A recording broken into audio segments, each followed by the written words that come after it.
Pero big fan ako ng mga P-pop ngayon, yung SB19, yung Of course. Rob Daniel proudly admits to being an SB19 fan.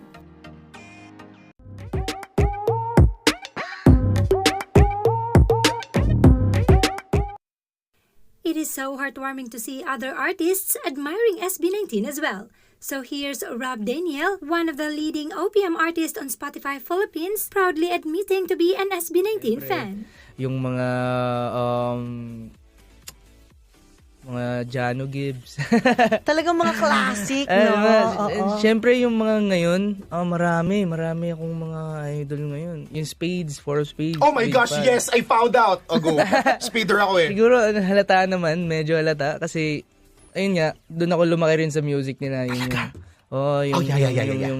yung pagsabog ng Four Spades, syempre parang nung time na teen ako, sila yung mga hinahangaan ko talaga. Talaga? Meron akong album dyan. Pakita mo, nasa baba. Nasa baba ba? Yung kalap-kalap ko.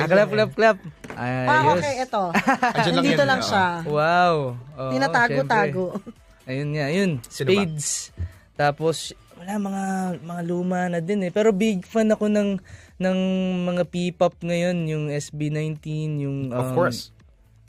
SB19, tapos yung G22, malupit din. Sobrang bet niya. G22, isa yun sa mga underrated na sinabi ko na Yeah, sana totoo. sumikat. May Oo. album nila po sila galing. ngayon. Check nyo rin.